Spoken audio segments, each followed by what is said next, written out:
நம்ம சேனலுக்கு நீங்கள் புதுசுன்னா சப்ஸ்கிரைப் பண்ணிக்கோங்க. காலையிலேருந்து வர்ற கஸ்டமர் எல்லாம் ஒரே லந்து பண்ணிக்கிட்டு இருக்காங்களே. என்னது பஜ்ஜி போட்டவனே தீந்துருச்சு. மாஸ்டர், சீக்கிரம் பஜ்ஜி போடியா.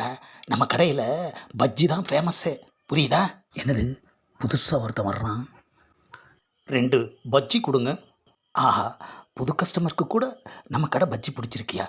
என்னது பஜ்ஜியை வாங்கி நாய்க்கு பிச்சு பிச்சு போடுறான். எப்படியோ நமக்கு காசு வந்தால் சரி. டீ கொடுங்க. ஒரு நிமிஷம், டீ நல்ல ஸ்ட்ராங்காக இருக்கணும். தூள் மாற்றி போடு, புரியுதா? ஏப்பா இப்போ தான்ப்பா மாற்றினேன்னா இவ்வளோ நேரம் டீ போட்டுக்கிட்டு தானே இருந்த. அப்போ கொஞ்சம் வெயிட் பண்ணு. நான் வெயிட் பண்ண ரெடி. நீ புது தேயிலை போட்டு எனக்கு டீ போடு. சரிப்பா.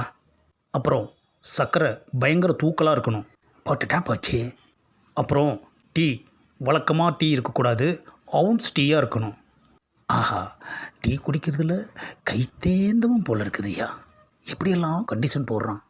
டீ கடை வச்சதுலேருந்து நாம் கொடுக்குற டீயை தான் இந்த ஊருக்காரங்க வாங்கி குடிக்கிறாங்க. ஆனால் இவன் தான் பயங்கர கண்டிஷனோட டீ கேட்குறான். இன்றைக்கி அவன் கேட்ட மாதிரியே போட்டு அசத்திர வேண்டியதுதான். அப்போ தான் அடுத்த வாட்டி நம்ம கடையை தேடி வருவான். A few moments later. அட, தூள் மாற்றியாச்சு. என்ன ஸ்ட்ராங்கு.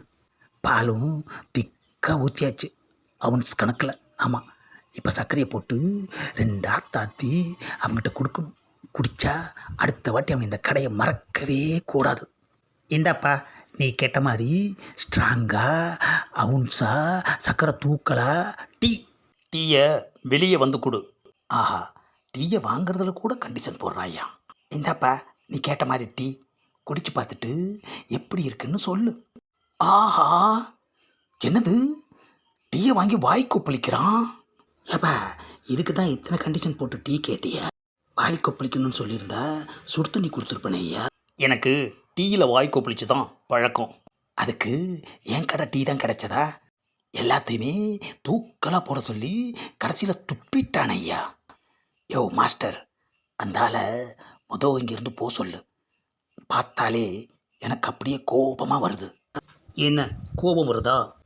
நான் கஷ்டப்பட்டதெல்லாம் வீணாக போச்சே ஐயா. இதே மாதிரி தானே எங்கள் அப்பாவுக்கும் இருந்திருக்கும். என்னது, உங்கள் அப்பாவா? நேற்று எங்கள் வீட்டுக்கு வந்த நீ எங்கள் அப்பா கிட்ட பேப்பர் கேட்ட. அதுவும் 10ஆம் தேதி பேப்பர் வேணும்னு கேட்ட. எங்கள் அப்பா தேடி கண்டுபிடிச்சி கஷ்டப்பட்டு உங்ககிட்ட கொடுத்துட்டு 10ஆம் தேதி பேப்பரில் என்ன விசேஷம்னு கேட்டார். விசேஷம்லாம் ஒன்றும் இல்லை, பஜ்ஜி மடிக்கிறதுக்காக தான் கேட்டேன்னு நக்கலாக சொல்லி வாங்கிட்டு போனியே, ஞாபகம் இருக்கா? ஆஹா, அவரோட மகனா இவன்? அதனால தான் பஜ்ஜியை வாங்கி நாய்க்கு பிச்சு போட்டேன். டீயை வாங்கி வாய் கொப்பளித்தேன். நான் வேணும்னேன்னு செய்யலை. உனக்கு கோபம் வரணுன்றதுக்காகத்தான் நான் அப்படி செஞ்சேன்.